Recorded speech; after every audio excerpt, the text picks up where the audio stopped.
Purpose, how we doing? I apologize that the episode did not drop on Tuesday as I said it would. However, I was a little preoccupied. As you can see, my hat here, it is official. I am part of the Dad Gang. My wife, Courtney, gave birth to our son, Caden. David joined the world and joined the Iron Purpose group. My brother, Noah, we talked, and he recently had a baby, too, a baby girl, Opal, and at the end of January, I believe. So he brought up it could be a cool idea to kind of talk about it and, you know, how we grew up as brothers. He was my first brother, and then Jonathan and Ethan. But Noah had a baby, now I have a baby, so it's something really cool that we have in common that we can talk about. And I think it'd be really cool to have him on the podcast to speak about his experience and what it's like to be a dad, a first-time dad, and how we can kind of compare thoughts and just the overall experience. So I'm super excited for that. That'll be coming up in the next few weeks here. But before we went to the hospital, I got a chance to record an episode with my cousin, Kenna Spencer, who is a little younger than I am. Yet she has an absurd amount of life experience with the things she's gone through and the things that she has been involved in with work. Growing up, her dad dealt with some health issues that we discuss, and, you know, kind of how her family was able to get through those times and rely on their faith. We also talk about her jobs that she's had. She's worked in a mental health kind of unit for kids, like a juvenile detention center kind of, but not really. She kind of explains it a little bit. She talks about her experiences with that and also being a foster mom. She's an awesome human being, and it was a lot of fun to talk with her and catch up with her. So, I will stop talking and let you listen to the episode. This is Iron Purpose Podcast Episode 16, featuring my cousin, Kenna Spencer. Stay sharp, everybody.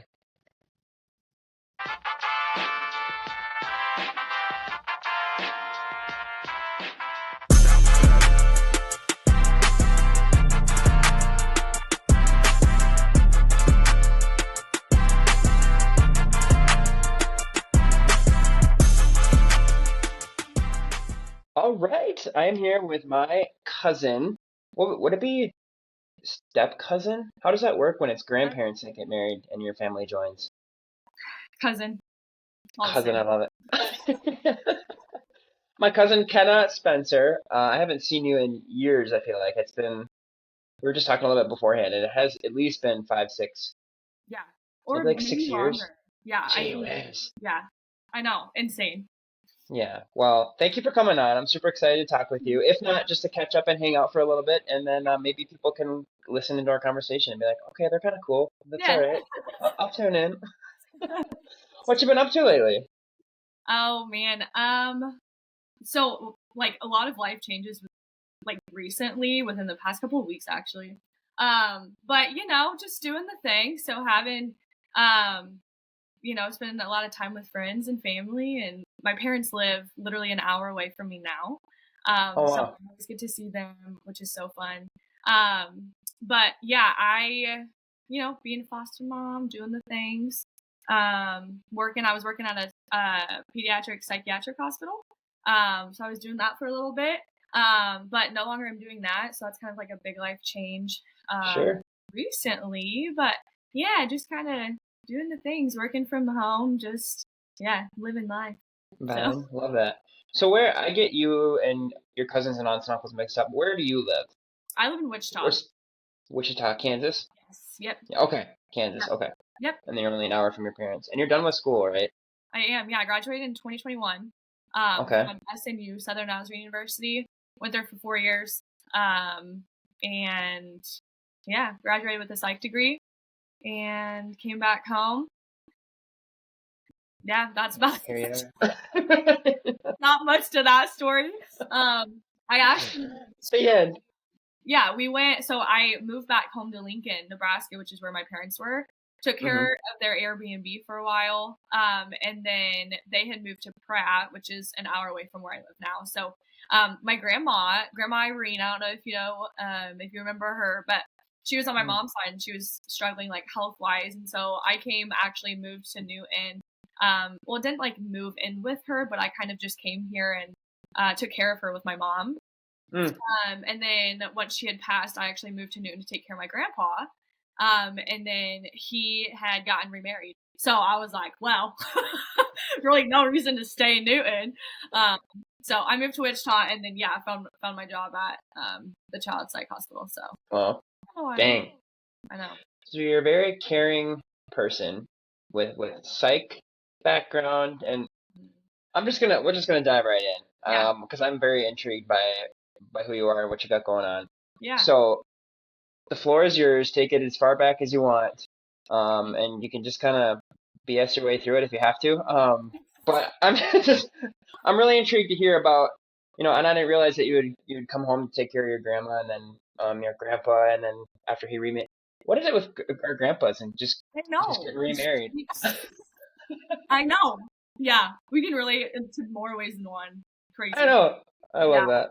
I just got the opportunity to do a podcast with him, so Aw. I'm stocking up a couple of these. So his will be released on Tuesday, and then yours will be next week. But I got to sit down with him and record a conversation, and I was like, it was pretty cool. It's awesome. It's something that I'll be able to have for my kids, my grandkids, my great grandkids, maybe someday. And because I don't know much about, my family tree upward.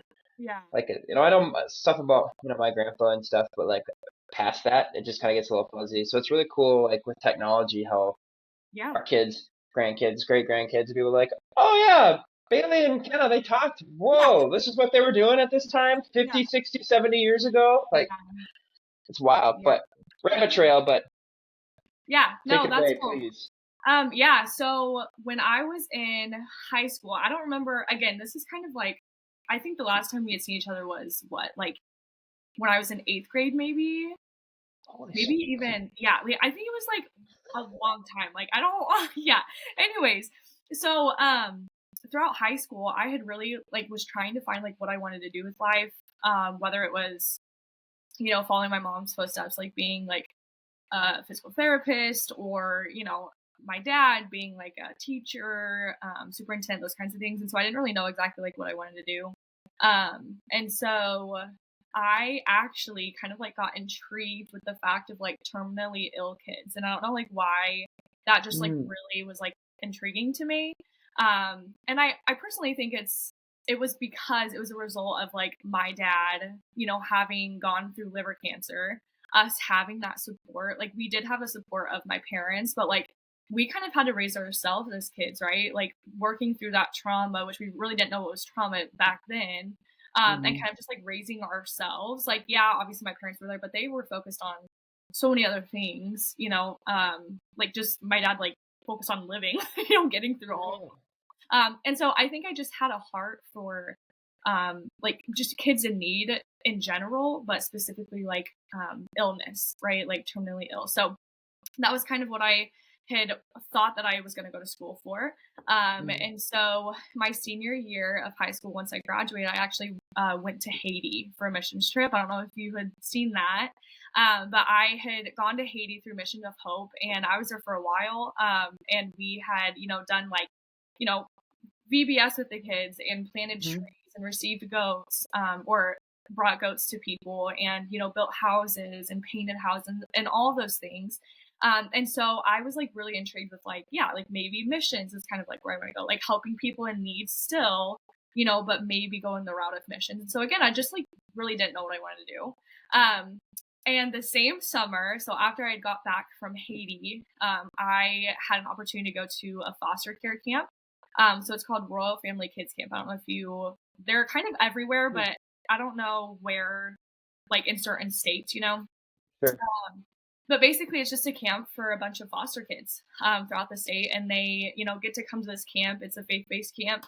And they get to like see their siblings that like they had not seen, they got pulled from each other. So they had, it was just kind of like a reunification of, siblings and those kinds of things. And so, I went to that for my first year, and I was like, this is like life changing. The greatest thing that I've ever known was just to be able to like care for these kids, show them Jesus' love, and, make them know that like they are loved and they are known, and they are perfect in his image and all the things. And so going to that camp, that's really when I realized like, okay, I kind of want to steer away from missions, like, because I don't really know what that looks like, right?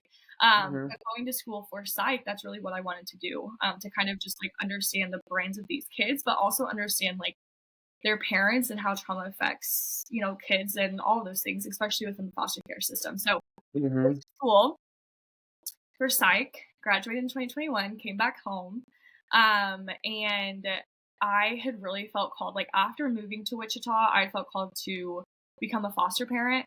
I don't know why. Okay, so like here's the deal. Like I had no experience like working at the child psych ward.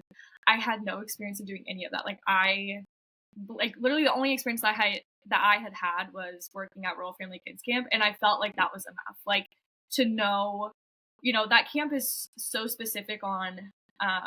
Again, you have to be a foster kid in order to come to that camp, but like the Mhm. coolest part about that camp, and I'm gonna kind of go on a tangent, but it'll all come back around. Please Um, do it. but within the camp, like we have like each night is like dedicated to their own specific thing. So like one of the nights, Wednesday night, is like a birthday party. So a lot of our kids who come in, like they've never had a birthday party. And I Mm. think back to like when I was like, I had significant birthday, like every 5 years I would have a huge party thrown for me, at the pool or, like whatever the case was. And I had the world's best parents. I freaking love my parents, you know that. But like to think that like these kids have like they don't even know when their birthday is. They've never had it celebrated. They've never eaten cake. They've never gotten a present. Just all those things. Super touching, right? Yeah. Um, so the first time, like the first summer that I had gone there, that was like really, really touching. And then the Thursday night, we have like this talent show, which again, like there's not a dry eye in the room because these kids like get up and they're like, okay, like I'm gonna throw a ball to somebody across like see how far we can get into the ball drops. And it's like that is like the talent that which it is totally talent, but like it's the talent that these kids like they're like, oh my goodness, like everyone's looking at me, like I'm gonna see, Mhm. how far I can throw this ball. So those are just things that like really touched me. And Yeah. going to that camp like year after year, I was like, I want to like do that for the rest of my life, like get to see these milestones with these kids. And 6 days is a long time for these kids, but it felt like a sliver of eternity, right, for us. And so I wanted to make that difference in kids' lives. So that's probably why I became a foster parent, right? Like, I don't know why, but like maybe there's like a road leading up to it, right? So yeah, so I went through the 10-week course and became a foster parent. And then I got a job at the psych ward. So that's kind of like my leading up to that, Mhm. if that makes sense. It does, and there's a lot to unpack there. Yeah. So you said initially when you were going into, you wanted to help like terminally ill kids. Is that something you still have a thought for, or that just kind of led you to where you are right now? Yeah. So when I was in college, I worked at OU Meds. So I worked at OU Children's and I worked in the Ronald McDonald House. And it was like the coolest thing ever because wasn't working specifically with the kids, but I was working with the parents, right? Mm. There's firsthand trauma and there's secondhand trauma. And I was working more with the parents who had that kind of both, trauma in Yeah. general. But I couldn't do that, right? Like learning every day, like, you know, that a child is having a diagnosis of like brain cancer, or maybe a child had passed, right? A little baby had passed. It was like 2 weeks into my first shift, like working there, and I was like, yeah, can't do that. Like that's hard work, Mm. right? Like it takes a special person to do anything in life, right? It takes a special person to work with kids and families that have gone through that. Mhm. So And yeah, I'm sure you said you felt connected with that, with your dad going through what he went through, and being a kid through that time, being able to see it through that perspective, and then looking back and still having the relationship with you have now. yeah, But man, yeah, that'd be extremely tough. yeah, yeah. I can't even put into words. Yeah. But just being there for those people like during that time and trying to be able to still instill that happiness and that hope and that, like you said, that love of Jesus. Even if you're not specifically telling them and sharing, like witnessing to them, Mhm. just like having that example of love and saying, even though you're going through this, we can still be happy. We can still give this kid the best life that he, deserves. Yeah. But man, yeah, I'm sure even for those 2 weeks, or how long did you say, how long were you there? At the OU Children's. Mm-hmm. I was actually there for 8 months. 8 months. Wow. Yeah, and I was working overnights. So I would work 11 p to 7 a, and then I'd have class at 9. It was dumb. You're an animal. It was dumb. Yeah. But yeah, life changing. Yeah. So and this might, if this is too deep, but during that time, I'm sure there were patients that you did lose that were no longer there. Mm-hmm. How do you handle something like that? Like, how do you, because that's something you can't train for. I mean, being in law enforcement, I've, seen, I was only on the road for 3 years, but I still saw enough to like, man, this isn't something that I can train for. You can't train for having to deal with somebody passing or having to deal with somebody who has passed. Like, for you to be able to still go in there and try to share that joy with those kids, knowing that they may not be living much longer, like, where do you, where do you pull that from? How do you continue to do that? Especially with like, you're still doing school at the same time. Yeah. Like, I'm sure all those moments set you up into the person that you are today, but like, Mm-hmm. how did you prepare yourself for that when you did it? Was there any preparing, or did you just do it? If that makes sense. Yeah, no, absolutely. Jesus, right? I know that that's like a cliche answer, but like in reality, like when hard stuff happens, because hard stuff will happen, right? And this is kind of like what I've told myself, preached to myself, right, and others as well. Like when hard things happen, it's easier to blame the creator of the universe and the creator of us, right? But in those hard times is when we can like preach right to people and when we can like make a difference. And um so here's like, again, kind of like fast forward to working at the psych ward, right? Hmm. The psych hospital. One of the biggest things that we teach is not to teach in the moment of crisis, right, but teaching after. And the reason for that is because they are not able to connect their brain and the reality of what's going on, right? That they're not like, whether a kid is in a flashback or whether like whatever the case is, right? Our job as people working at that hospital is not to teach in the moment of a crisis. And instead, what we are called to do is like love in the moment of a crisis. And I think that like that's so powerful. Like regardless of where we're at in life, right? Like whether we are working with kids in a psych hospital, right? Or whether we're working with families who have just gone through unimaginable pain and they're grieving, going through that grieving process, like our job is not to teach them during that process, yet we are called to like love them, right? And so that's kind of like what I had taken from that. Like it's not so much of like preparation for when those things would happen, but instead of just like I would pray that God would prepare me on how to handle things, right? Because like I can't do any preparation for a mom who just came in sobbing her eyes out at 3 o'clock in the morning saying that her baby just passed, right? And so instead of during that time of like trying to talk to them or like relate to them in any way, like what helped me the most was just to like love them, right? And like understand how to love them better in crisis situations, because that is a crisis situation, right? Whether they're in crisis or not. And so yeah, like I don't think that like it took any preparation. I think it was like God showing me how much he loves me, right? And my job as his creation is to like love others and like show them the love that Jesus has shown me. Does that make sense? Yes. Yeah. So you just let them flow through you pretty much. You're like, Yeah. here I am. Just give me your love and I'll try to give it back as much as I can. Yeah. Yeah. Yeah. Like, yeah.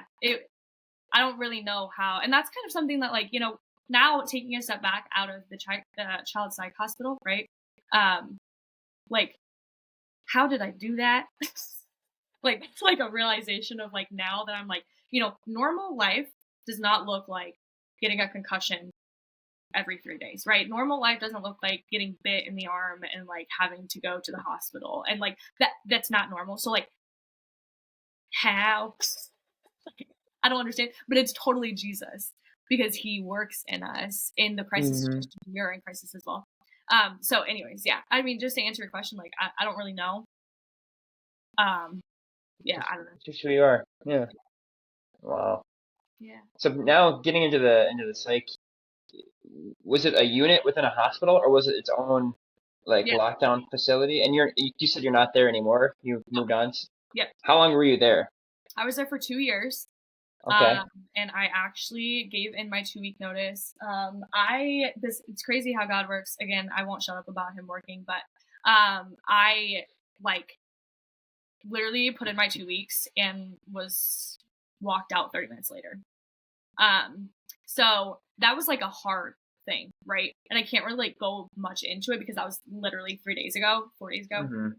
But like, yeah, like I was there for 2 years. I put my heart and soul into that place. And I was just talking to my mom the other day, like I have so much trauma from that place, right? That I didn't really know was trauma because I Hmm. was just like in and out of, crisis situations consistently, in and out, in and out, in and out, in and out.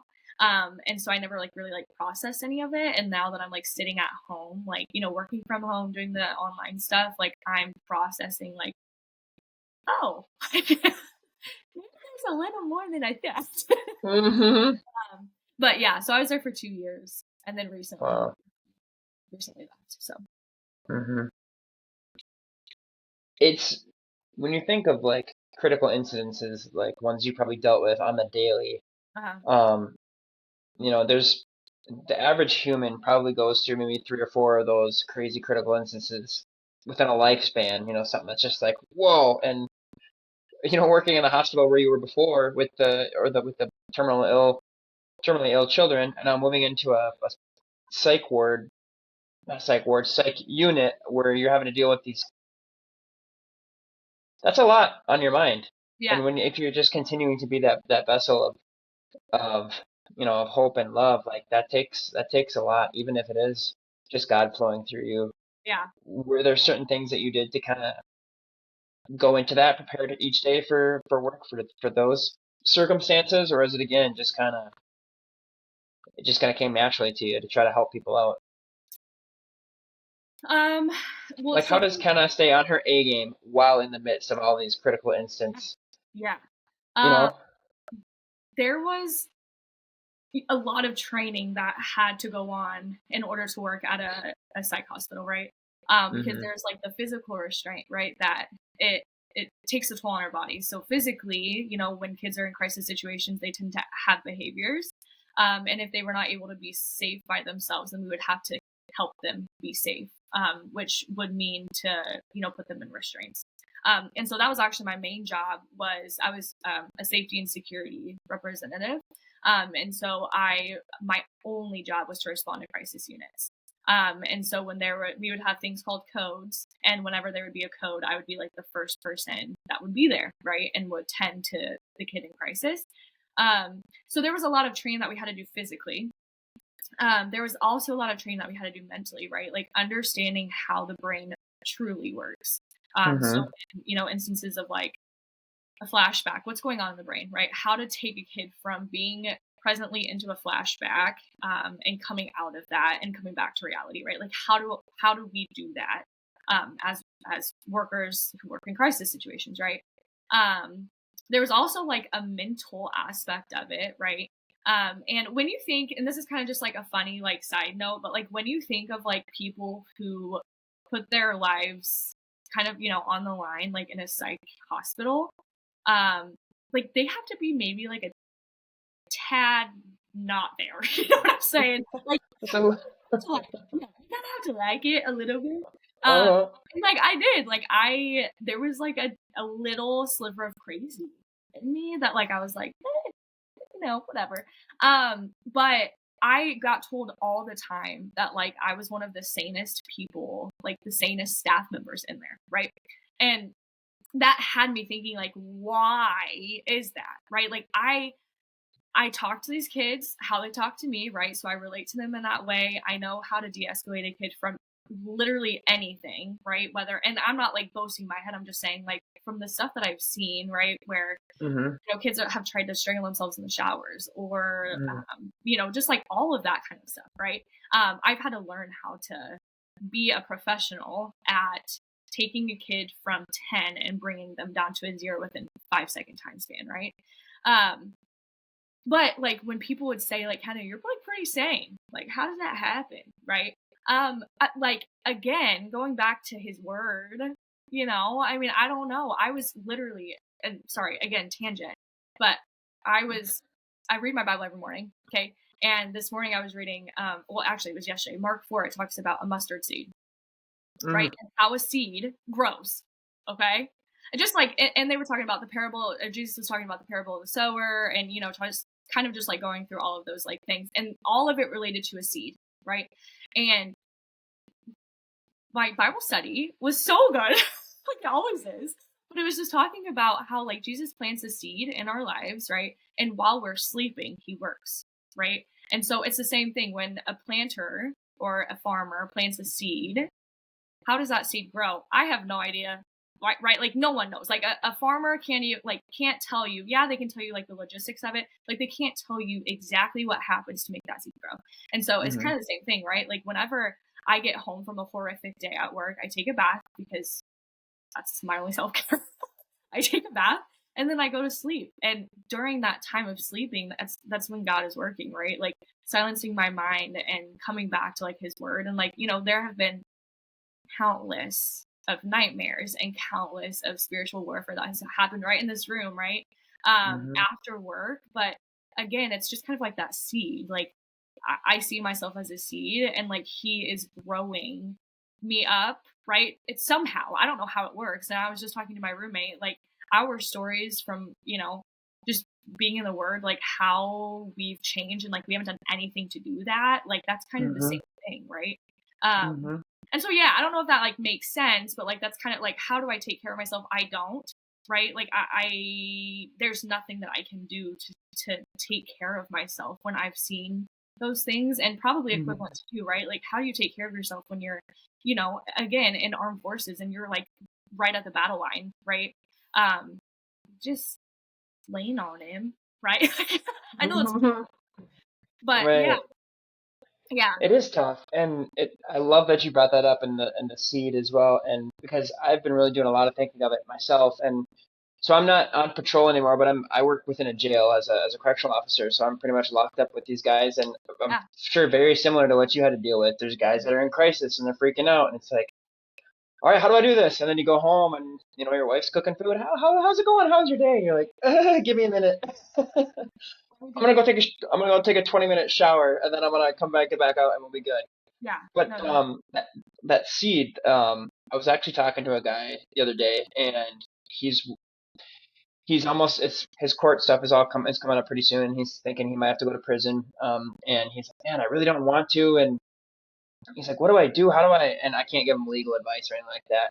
right. We got talking about like faith because he's a man of faith, and Mhm. and I myself am too. And so I say, let's strip it away. You're not an inmate right now, and I'm not a correctional officer right now. This is man to man. Let's have a conversation. And he's like, okay. And his bringing up like, well, should I be fighting to try to not to go to prison? He's like, I know I'm guilty of what I did. They found me with all these, with drugs. Like I'm guilty. Like, but I'm trying to give it to God and just trust Him and put it in His hands. It's like, how do I know which battles to fight? He's like, because I can fight for this.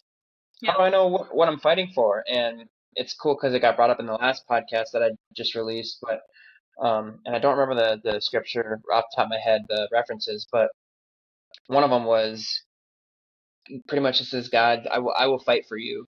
Hmm. God is saying, I will fight for you. You only need to be still. Like, don't do anything. And it's like, okay, wow. But then another scripture says, God prepares my hands for battle and my fingers for war. And it's like, okay, so he's preparing me for battle. Right. So who's doing the fighting? It's like, Yeah. what am I supposed to be doing? And, with, like you even said with the seed, like, I'm taking the seed and I'm planting it. Like, I'm doing the work to get into where I think God wants me to be. And I'm trusting him with what I can't control. Like, and for that guy, it was like, he can't control whether he's going to go to prison or not. Like, he can't control that outcome, but he can present and say, okay, well, I'm going to pray. Well, I'm going to talk to these people. I'm going to be a positive influence within the jail right now so that people can recognize, like, I'm changing my life around. I'm doing things the best that I can. And then I'm going to let God fight for me after that. Like, I'm going to let him take care of what I can't control. And I'm going to focus on what I can control because, Absolutely. once you get focused on what you can't control, then it's just going to drive you crazy. And then you're Oh going to yeah. you know, Yeah. and in that unit with them, like, you Yeah. know. One of the things that, and like, so when dad, so, you know, my dad had liver cancer in 2010, right? And then in 2019, like, he just got sick all of a sudden, like his liver was failing, his kidneys were failing. It was like really, really rough. And I remember being up at grandma and Virgil's, right? So our grandparents.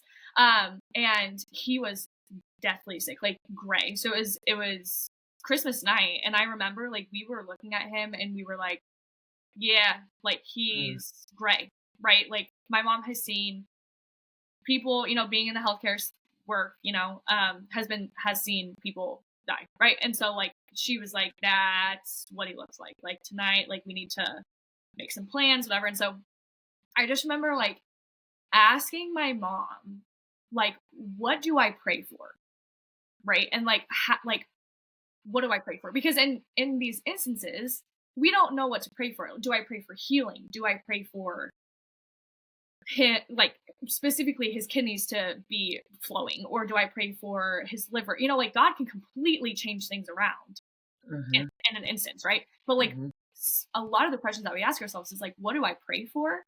And my mom said something that legitimately I say to myself every single day today is like, again, pray for preparation. And she said, can I just ask that God will prepare your heart for whatever the case is, right? And whether that's going into battle, whether that's being still, whether that, you know, whatever the case is, whatever God has in store for us next, like praying for preparation for whatever that is, right? And that like soothes my soul because I am not trying to figure out what to pray. I'm just praying that God will bring that to me and like praying that he will, you know, and he did exactly what I prayed him for, right? Like, God, prepare me for what's happening next. Okay, well, dad's going to get COVID and then he's going to be all right, you know? And it was like, okay, like, but imagine the amount of like time I would spend worrying and praying for like the wrong thing. Like, God, pray for, or not the wrong thing, but, you know, praying for something that like maybe God doesn't have that in store next. And whatever that case is, you know, whether it's good or bad. And so, in my brain and like maybe, you know, that guy needs to just pray for preparation, like whatever that case is, whether he, you know, gets to go home or gets, you know, or goes to prison, whatever the case is, right? And so yeah, that has like stuck to me like for the last 5 years, because it's huge. Yeah, anyway, sorry, tangent. No, don't apologize.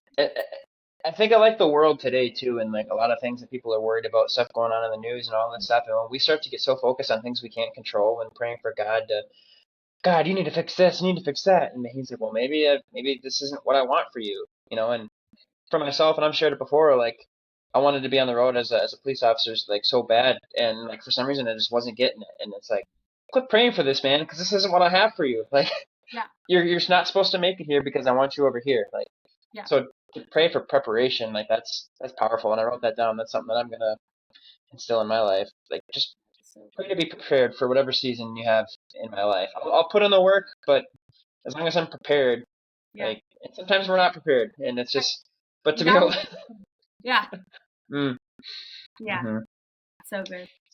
So when your dad was going through that, obviously I wasn't there every moment with him, knowing his every move, every thought.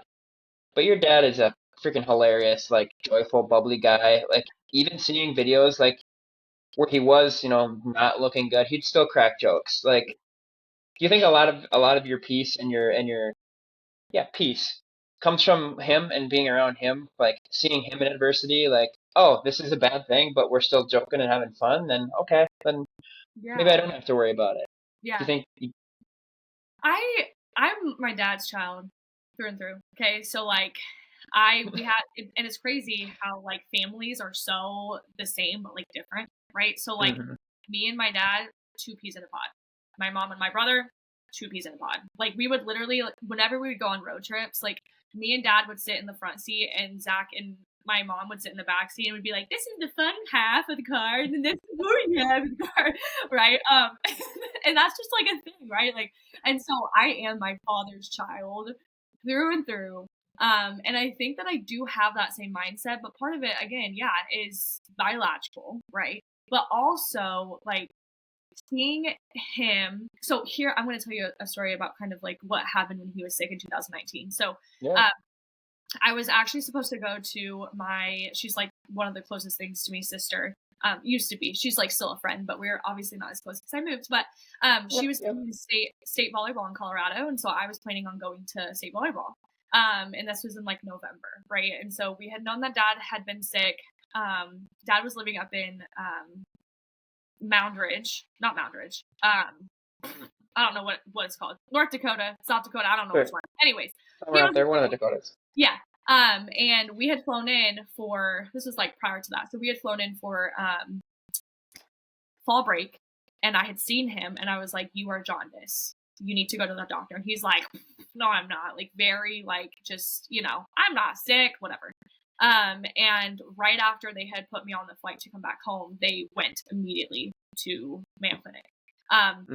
And so I had known that something was off, right? And this was in October. Well, in November, I was supposed to fly up to, again, state volleyball, and my mom had called me and said, "Hey, things are looking kind of rough. Like, you might want to come up here, like, whatever the case is. Like, Dad's just not looking good." And so in that moment, I couldn't afford to buy a plane ticket, okay, because I was driving up to Colorado, and I could not drive 24 hours sobbing and, like, not okay because what's happening with my dad. I had no really clue of what was going on. And so my uncle had paid for my plane ticket to go up there.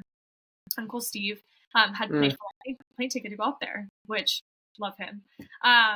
But as soon as I got there, right, my dad had I had walked into the room, and like when my mom had picked me up, we're driving to Mayo Clinic, and my mom, love her, but she was like, "Dad's just doing bad. Like, we just need to let him rest. We need to, play it safe, like just be chill, whatever." Okay. And, I get that, right? Like when people are sick, like they want to rest, they want to do whatever. But I know my dad, and so does my mom, right? But if I were to be sick, like how my dad was, I would not want to rest. I would need somebody to like come and kick my butt into gear. And so I literally walked in to that room, and he was sick. He had, his feet were itching because his liver was done for. And so they had put his feet in an ice bucket and grabbed the ice and was like rubbing ice on his legs to like itch them because they just itch so bad. So I had walked in on that, and I was like, "We're done here. Like, we're not doing this no more. You're going to get up. We're going to go for a walk tomorrow. We're walking all around Mayo Clinic, and then we will see where you're at after that." And I had it was enough sitting and dwelling. Like, get up, let's go, right? And so that's like my mindset. And because I am my father's daughter, I knew that maybe in that moment he didn't really want to do that, but that's what he needed. Like, he just needed someone to like stop feeling sorry for him. And not that my mom was doing that, but if my mom was sick, if my brother was sick, they would need somebody to just like, calmly take care of them. But again, my dad's just not like that, right? Like, something bad happens and he's like, "Oh, it's fine. Like, we're gonna be fine. Everything's gonna be fine." And so in that moment, I walked in there. I said, "Get your clothes on. I'm dressing you," because he literally could not hardly dress himself. I put his jeans on him. I got him up, and we literally went for like a 30-minute walk around Mayo. And that, like, again, and to your question, right? Like, I know that was kind of on a tangent, but that was coming back to the question of like seeing him in those instances, right? That I kind of put myself in his shoes and was kind of, questioning like what I would need. And in that moment, that helped him. And so I think that, again, the biological part in that is just like me knowing like, hey, this is kind of what he needs. Because that's what I would need, right? Not selfishly saying that, right? But yeah, I mean, I think that like part of that, just like the mindset of like get up and go no matter what, right? Our job is not done. Like, if we're still breathing, our job is not done. And so why sit? Like, like why sit? We're gonna do it. So yeah, that's kind of like that comes from. I love that.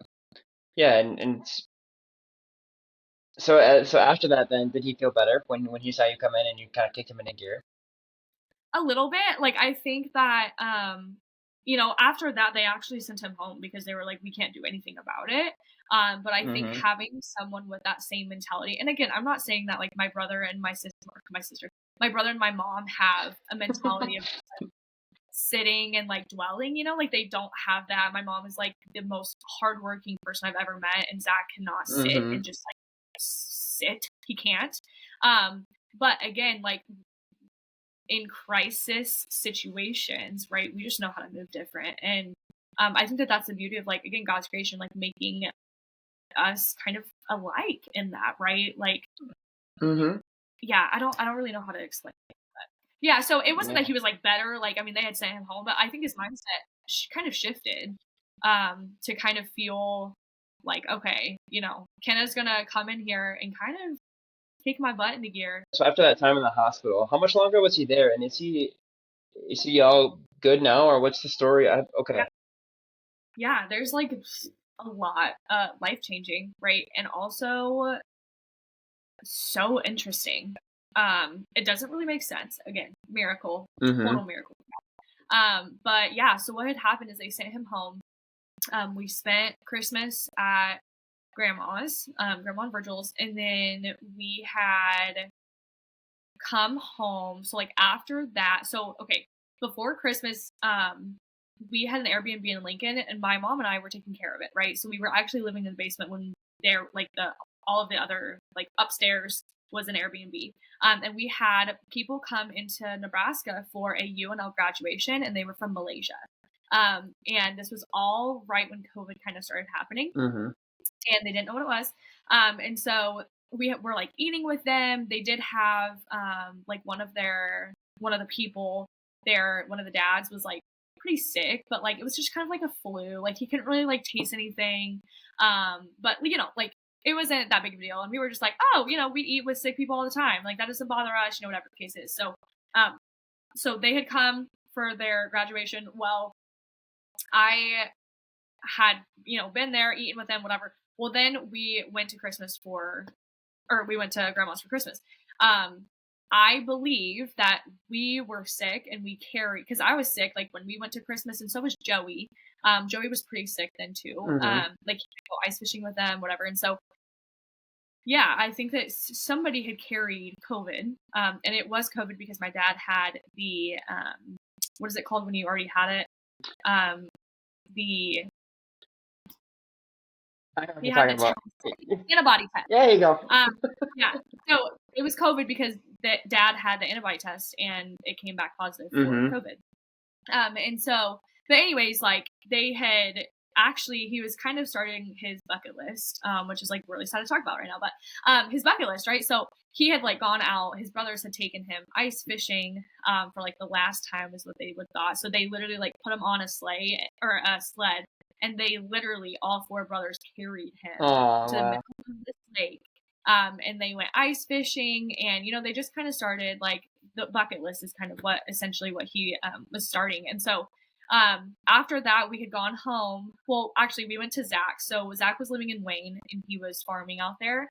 And so we went to Zach's house. Well, I literally remember this like it was yesterday. We were watching an OU football game, and my dad, like, kind of in the middle of that, started being like, hey, like, something's wrong, like, something's off. And mind you, he had a bilirubin of 40. Okay, a normal bilirubin is 1.9 to 2.4. Wow. Okay, his was at 40, like 39, 40. Okay, so he was yellower than a freaking minion. And like legit, it's funny. It's okay. You can laugh. He was so yellow. He was so sick, but he had kind of felt like something was going on. Like his temp kind of skyrocketed out of nowhere. And so he was like, something's not right. And so when he says that, it's like pretty serious. Mhm. We know that like something's not right. And so, yeah, we took his temp. It was like 103.2. And we were like, holy crap, we need to get him to a hospital right now. And so it was a snowstorm. And so mom and I were in the front seat, dad and Zach were in the back. And we were trying to just like take care of him, like trying to like keep him like awake, honestly, because he was just so fatigued. He was freezing, whatever. Anyway, so we drove to Sioux Falls, and we went to the hospital there, and like they legitimately, when I tell you, they immediately took him in, one, because of his color, Mhm. right? So they were like, holy crap. It was like the, rare fish in the sea, like, wow, this is like not our normal Sioux Falls like sick person, And so we had gone there because, yeah, again, he was just like so sick. We were trying to figure out, like, if he had the flu, whatever. And so he was there for, I think, like 2 weeks in the hospital. And during that time, the doctors did not know what was going on. And it really pissed me off, because I was like, and I literally remember telling, like, I was listing all of his meds off to the nurse because the nurse really didn't know, like, what Ursula was for or what, all these. So I was like telling her what all of these things were. And then also, like, the doctors, again, would come in and they would be giving him, tests for, like, flu or whatever the case is. They didn't know what COVID was. But they knew that he was sick, obviously. They put him on contact droplet, which is, we have to wear a mask in the room. But they couldn't tell us what it was. And I was so mad. I literally remember screaming at the doctor. And I was like, you were getting paid buku money. And you're telling me that you don't know what is wrong with my dad. Like, aside, we're not here for liver questions. We're not here for kidney questions. We're not here for none of that. We are asking you what he's sick with, whether it's the freaking flu, whether he has freaking whatever it's called. He had like ascites, because they were pumping full of fluid, and so he looked 6 months pregnant. Like, it was just they could not figure out what was wrong with him, and I don't blame them, right? Because they didn't know what it was. But like at that moment, I was like, yeah. So he was there for 3 weeks. Found out that he had COVID. I mean, they didn't again know what it was, but he had struggled with that, and it almost nearly killed him. And then he came out, and his bilirubin was back to normal. All of his levels were back to normal. It was like God was just like, cured all cancer. Your kidney was fine. Like, it was insane. It was the craziest thing that I've ever seen in my entire life. Wow. Yeah. So I mean, it wasn't like he woke up one day and everything was fine.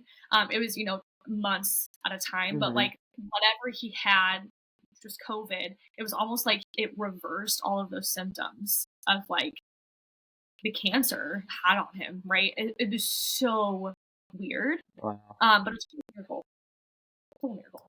Yeah. So that's kind of what happened. And then he like is living, thriving, surviving, just out there. That's crazy. Just for no reason. Just can't explain it, huh? It just. Yeah. No. Total miracle. Yeah. What a guy. That's crazy. I know. He's great. He really is. Whenever you post him on your Snap stories, I'm like, oh, yes, it's always something funny. I think the last one, I think you did one not too long ago, but I think you were at a football game and you were way up top and like he was like looking off and like not even paying attention, like over the side, like, yeah. No, he's ridiculous. So funny. You guys are awesome. So obviously, we're at like 40, so we got a little bit left here, but just a couple more things I want to ask you about. So the foster thing, are you currently doing that right now, and what does that look like? Do you bring the kids home with you, or do you? Okay. So kind of what it was. So when it was a 10-week course that I had to take, right? So depending on like what your state is, it's this course that you have to take. It was really hard to foster kids with my work schedule because I didn't work 8 hours, I worked 12. So I was kind of on the same nurses, like not the same schedules as nurses. The bad thing was I was working 11 A to 11 P. So really I would only have a couple of hours in the morning and then I would be at work whenever I did work, right? And so, on my weeks, like at work, I worked 5 days not in a row. So I'd work Tuesday, Wednesday, Thursday, Saturday, Sunday.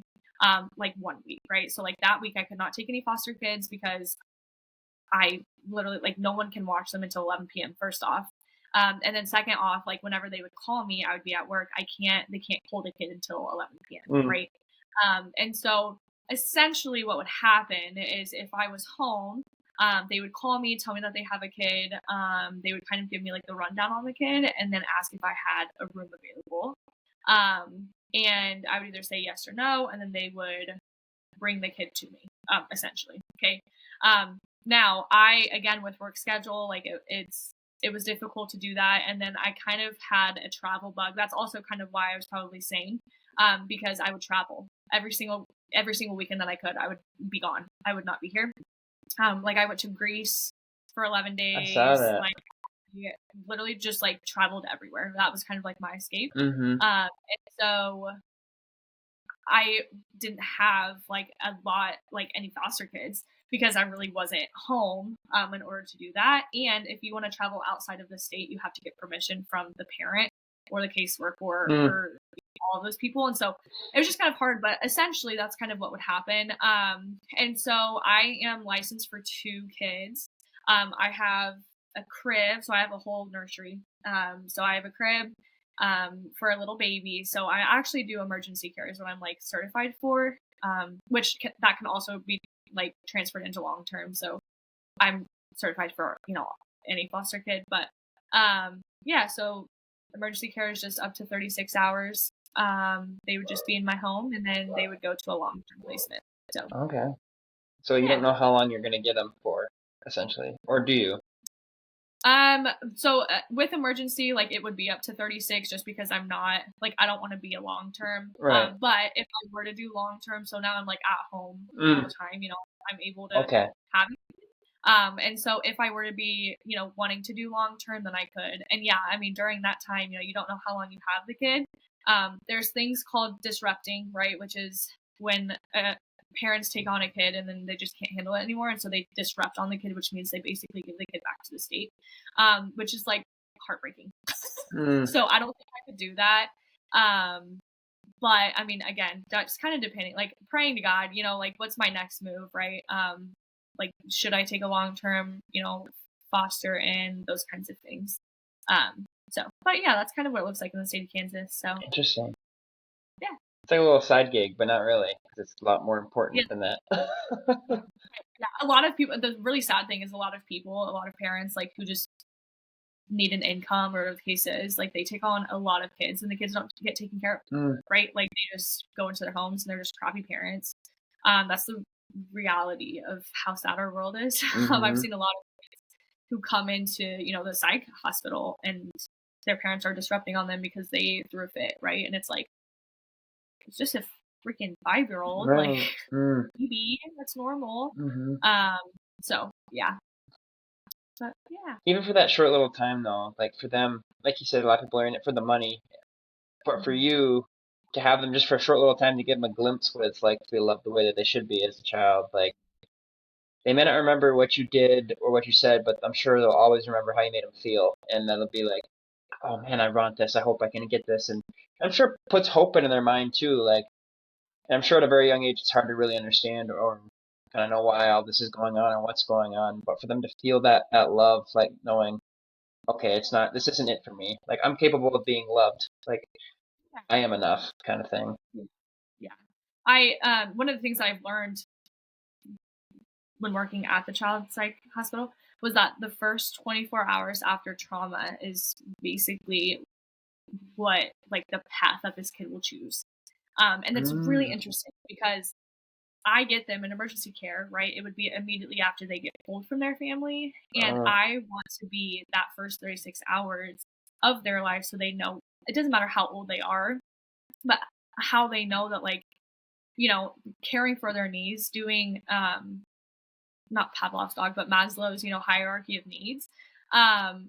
Like caring for those things are so important, especially in the first 24 hours of trauma, because that's when they are so vulnerable. And to have, to be able to go into a home and like be able to be vulnerable and be broken and still know that like you're loved is super important. But a lot of these kids, like that first 24 hours of trauma is hell, right? Going into these homes of like parents who don't care about them and they don't have food on the table and they just, let them roam around the house and do whatever they want. It's heartbreaking. So that's just the reality of like us as a world. Right. Just so sad, but. Can I ask what your process is? Say a kid comes in and they're completely freaking out. They're just mentally not there. Physically, they're being just causing a riot. Like when you go in there, are there times where you have to be, because working in a correctional facility myself, like there's times when people are in crisis and they're freaking out, they're breaking stuff, and like we have to go in and like use force to get them to the ground, get them into a restraint chair, and like some may find that counterproductive. Like, okay, well, we're trying to calm this person down. They're not listening anymore. Now we have to go to this kind of thing. Like, what is your attitude during those times? Like, because you said like during the time of crisis, it's not trying to fix the problem or you know, give them solutions and stuff. It's just a time for them to be loved and show them love. But there's also those times where, like you said, you get bit or all this other stuff. Like, are you still doing it with a caring way, or what does that look like to you? I don't know if you're able to share a story without giving any information, or if you had any specific scenarios where you're like, yeah, this is. Yeah. So, one of the stories, is this kid had like a total, took my heart with him, right? So he was an older boy. At the hospital, we only take, like 5 years old to 17, right? So, Mm-hmm. specifically like kids. But this boy was older, about like 15, 16-ish. And he had been through a lot of trauma, with like being outside. And so there would be, every night he would go over to the window and kind of see the car lights flash, and that would instantly put him into a flashback, right? And so when there would be a code called, our first, we would want the less restrictive process, right? Like that's our whole goal. And so I don't come into a scenario like wanting to put my hands on kids, but, especially, I don't know, when the kids get to that point, that's when we have to do that, right? Like when there's no other option, that's when we have to do it. But we have so many more options. It's different working with kids than adults, right? Because Right. adults could do some damage. And some kids can too. Yeah, some big 15, But 16-year-olds out there. oh yeah.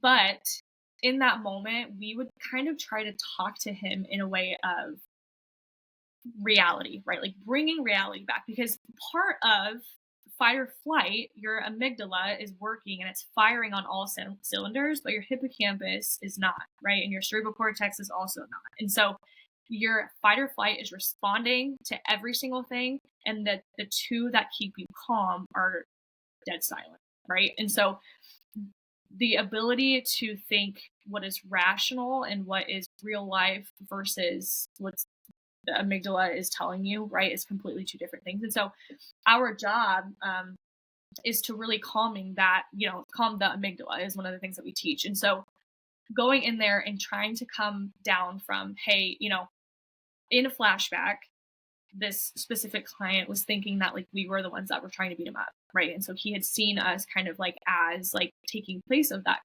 person who had beat him up. And so like telling him like, hey, you're safe, number one, right?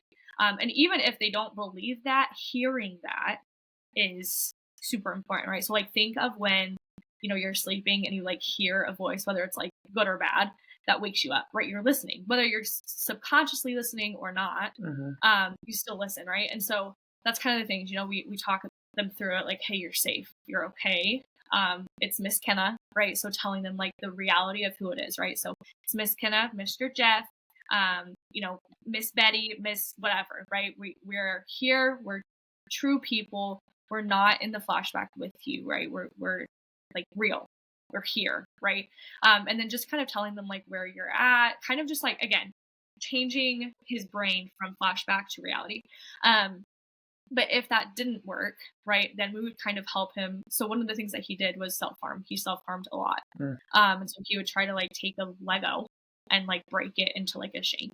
And so, our facility was really big on like no self-harming. So like we did not have, we had paper spoons. We were not able to use utensils. We're not able to use like literally anything. Like, and this is like an acute crisis, like hospital, right? So, but anyways, long story short, yeah, like going into that situation, like it was more of trying to calming that amygdala and like bringing him back to what is reality rather than living in that false truth of like I'm in the flashback. Does that make sense? Yeah.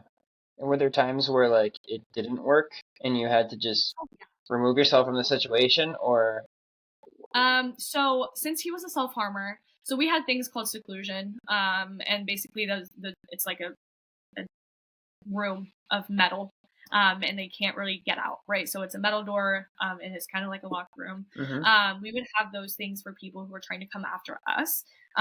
That way we would be safe and they would also be safe and they're just being by themselves. So sometimes they would be able to just like run the tantrum out, whatever the case is. But for clients who were self-harmers, we would have to like put our hands on them, right? And so in order to help them calm down. And so in, a lot of instances with him specifically, like we would have to put our hands on him, and we would have to help him calm down. But like, of course, you're not going to calm down with 4 people on top of you, right? Like that's I'm not going to freaking calm down. If you want me to calm down, you're off, right? We have a lot of clients say that, and it's like we need to make sure that you're being safe in order to. Yeah. Right. But like kind of during those moments too, like when they're laid, on the ground, I would squeeze his hand, or I would give him. We had little snowballs that kind of like vibrated when you would squeeze them, and so it would kind of like again bring him back to reality.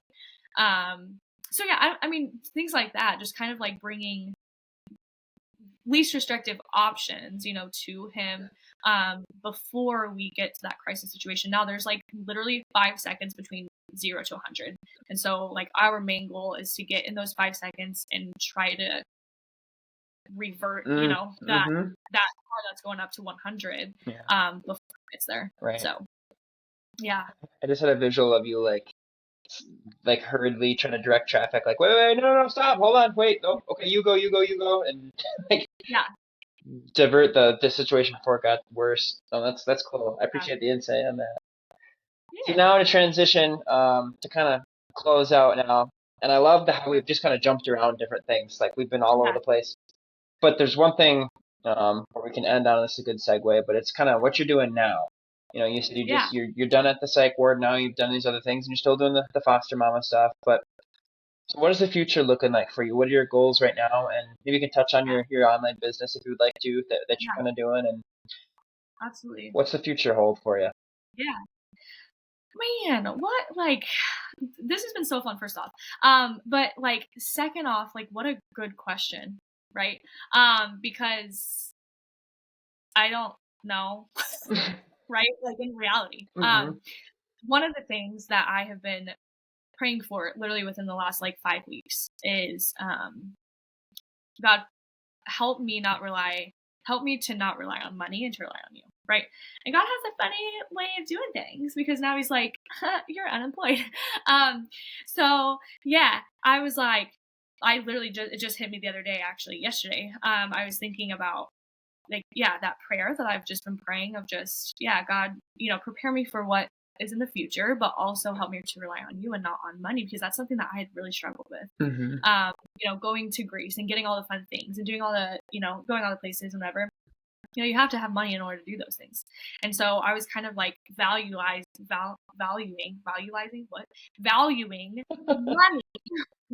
before my relationship with Christ, right? And so I had prayed that for, again, like 5 weeks or whatever the case is, and we're here. But here's the deal.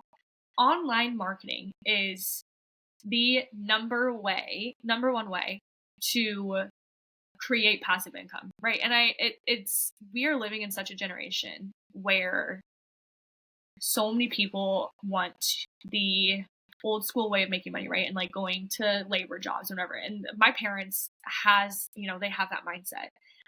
When I was doing marketing, I was actually doing network marketing while I was in college. Okay. So I was doing that for about like 5 years, working for a specific company that sold tangible products. And, I liked that, but I didn't understand really what I was doing.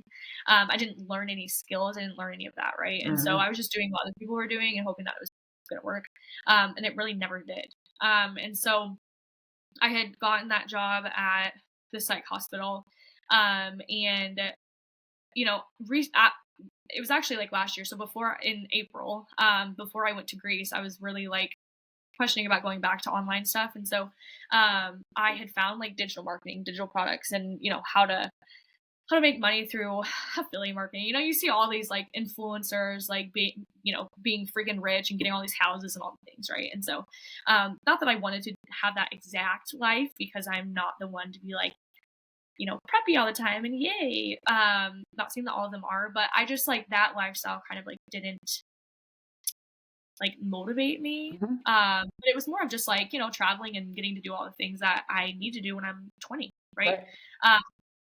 And so I started digital products. I started learning. So I started, getting a new skill, which was creating digital products, and learning how to market them into a way that will sell. And so, learning affiliate marketing for, specific, I don't know, subscriptions, right? Like that's one of the ways that a lot of people, you know, talking about affiliate marketing, like a lot of people think that you're just going to make money from one sale and you're just going to continue to make so much money, right? In reality, like the grand scheme of things, what I had learned and the skill that I had gotten and received from, learning from all of these, courses and books and all those things, is becoming an affiliate for subscriptions, right? That is a constant income. And I think that our generation, or even the past generation, right? The generation before us, or our parents' generation, they're so fixated on a constant income every 2 weeks, right? Mm-hmm. Like that's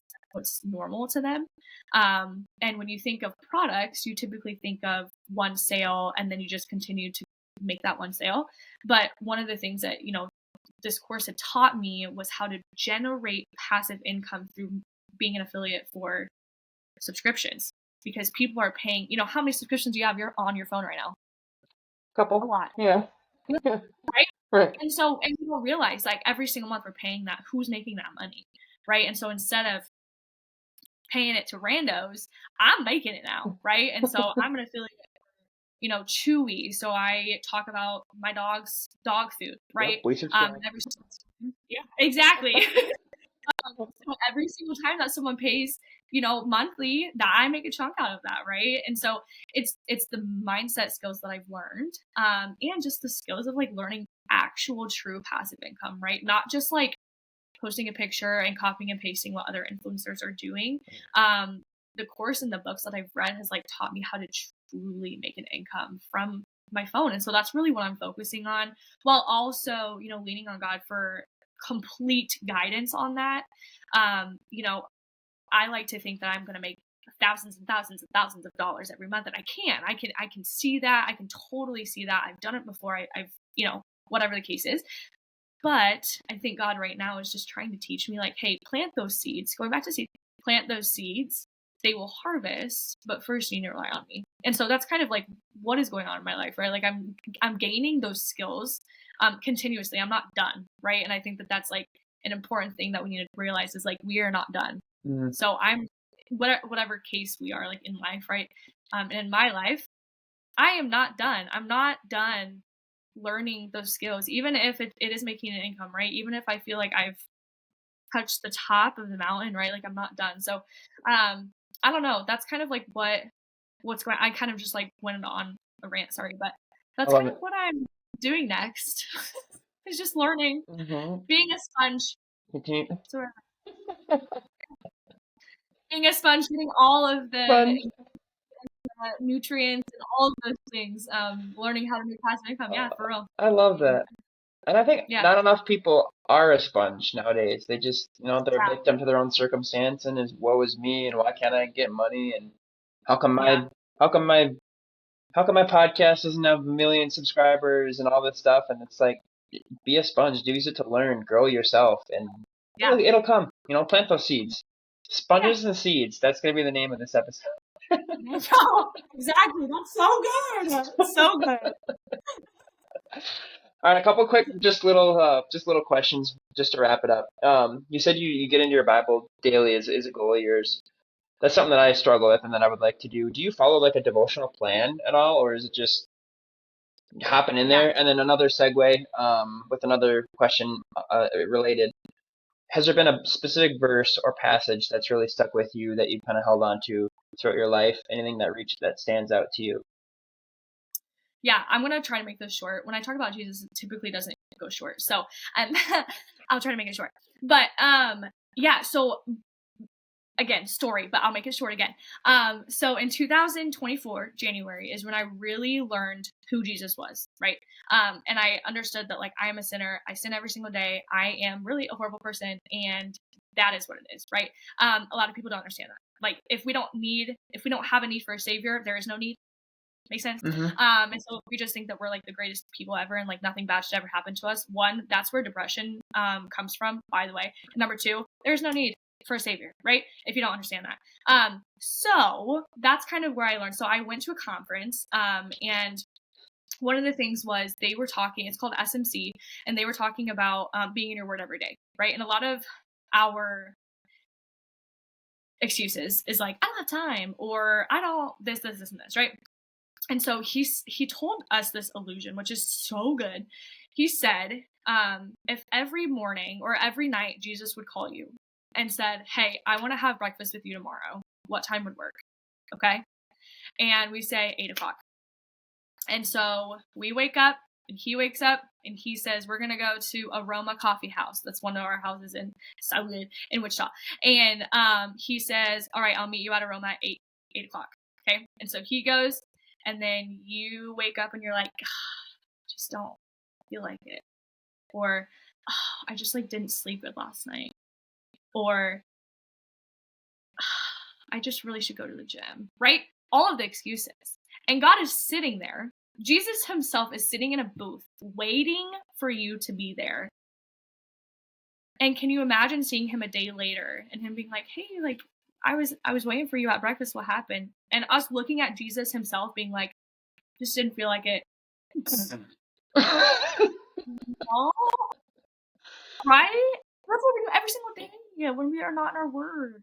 Wow. Yeah. So he told us that, and I was like, cool. I love a good slap in the face. And so I think of that literally every single night. I'm not kidding. I think of it every single night. I think of that illusion of like, Jesus is calling me tonight and saying, hey, I'm going to meet you at 6 a.m. in the morning tomorrow. Are you going to show up? And what excuse? If you don't show up, what excuse do you have? And because God's waiting there. Jesus is waiting there in that booth waiting for you, right? How ashamed would we feel if the next day we saw him and we were like, right? Because that's what I would do. Like every single time that I like don't get up, I would be like, hey, right? But in reality, like that's just what we do. We make excuses. Oh And my so goodness. that is what got me out of bed every morning. And truly in my word was thinking of that and thinking of how, I mean, he's there. He's waiting for us every single morning. He's waiting on the other side of the table, I love So that's that. And then the verse, I mean, I truly don't have a favorite verse. I truly don't. Where is I don't know where my notes are. We went over a verse. I genuinely don't remember. I have it written down. I write all of my stuff down because I can't remember like without writing it down. I'm right there with you. But I just feel like the whole Bible, right? Like is so good. Like the cringiest things, not cringy, but like the smallest things, God can completely like transform our life, right? And that can become our new favorite verse. So I think I have like a lot of them, but I have recently the whole book of Matthew, banger. It's so good. But I'm in Mark now, and I just read yesterday again parable of the sower, but also about how Jesus like calms the waves, and it was so good. Can I pull it up really quick? Yes, please. So me and Corbin, my roommate, we were at dinner last night. I don't think we've ever gone to a dinner where we don't cry, truthfully, because then we start thinking about like, how Jesus has completely just changed our lives and whatever. So anyways, we were at dinner, and I was like, listen to what I learned today and read. And I was like a mess all day, because like naturally, Mark 4. So in Mark 4 talks about the rocking boat, right? And this is just so good. So Mark 4, it talks about again how the disciple, basically the story is like Jesus told the disciples to get into the boat after he was preaching, and they were going to go to the other side, right, of the sea. And so they were in the Sea of Galilee. Sea of Galilee is known actually for their storms. And so they were in the middle of they were on their way to the other side, and Jesus was sleeping in the boat. Okay, I know you've heard the story, but I'm going to like tell you. Do it, yeah. So Jesus was in the little boat. Okay, he was just like total human. It shows his humanity because he was sleeping in the boat, right?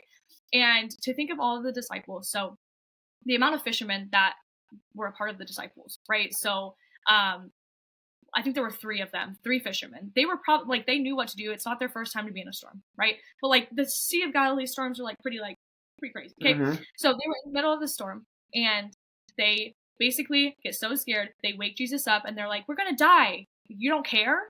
And Jesus is like, bruh. So can you imagine being in this storm? You're waking Jesus up being like, you don't care about us. And then he just comes out and he's like, calm, storm. Like, relax. And then it freaking does, right? Crazy. So anyways, he, like, it talks about, he, like, relaxes the storm, and then he tells them, like, it wasn't the faith, or it wasn't the storm that scared or upset Jesus. It was the disciples, like, little to no faith that upset Jesus, right? Mm-hmm. So anyways, this is what this had been talking about, and this is from David Guzik. This is in my text commentary. So basically, I do an observation day, and then I do an interpretation day, and that's when I go into David Guzik text commentary, okay? And then I have an application day. So this was so good. Think of all of the worries that might have kept Jesus awake. He could worry about the religious and political leaders who had plotted against him. He could worry about his family who had thought he was crazy. He could worry about the overwhelming crowds with their overwhelming needs. He could worry about the disciples he chose.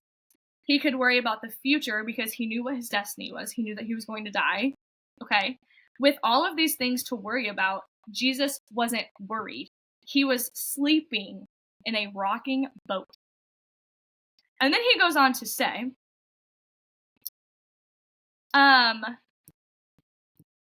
Jesus, it said in here, Jesus is like that mother that is, she can sleep through chaos. She can sleep through just the worst of the worst. But as soon as her little baby cries and whimpers, she wakes up. Like, that is who Jesus is for us. Mm. And so that's just crazy.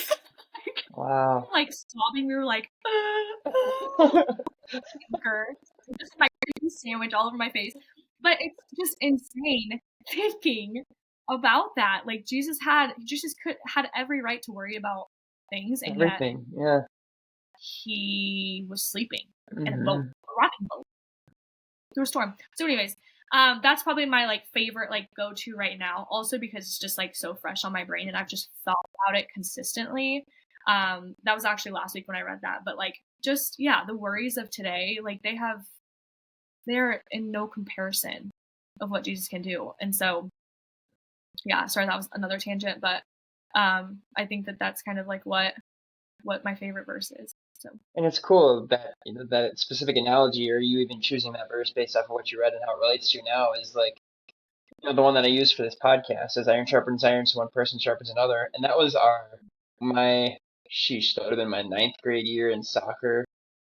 The seniors chose that verse as like the verse for the team, and it didn't really mean much to me at the time. I'm just like, okay, cool. But like fast forwarding, it's crazy how that verse was kind of just like, okay, yeah, it's just a verse, to now it's like the foundation of something that I really truly believe in, and coming together as people and sharing stories, sharing tangents and rants and whatever you got, like to help each other grow is just really cool. So it's cool how the Bible can mean so much to different people at different times in our lives. It's endless. It's beautiful. Yeah.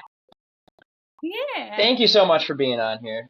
I would love to hang out with you again sometime very soon. If you're ever in Minnesota, or if our paths cross. I know you were in Greece. I think at the same time I was at Italy, so we were like probably the closest. No, we were like so close, but so far away. Yeah. But I could probably talk to you for the whole day on here, to be honest with you. But I got stuff I got to do, and you probably do as well. But absolutely. Again, thank you so much for being on. You are a very bright young individual with a lot going for you and a lot going forward. Like experience, you already have like a lifetime of experience in different situations, and now you get to just you got a whole life ahead of you. So it's cool. It's exciting. Well, thank you so much for having me. This has been so fun. So fun. All the fun. Sponges, seeds, rocking chips. Yeah. The works. All of it. All the same. We'll have to do it again sometime, all right? Okay, sounds good. Thank you. Yeah, we'll talk to you later. Okay, bye. Bye.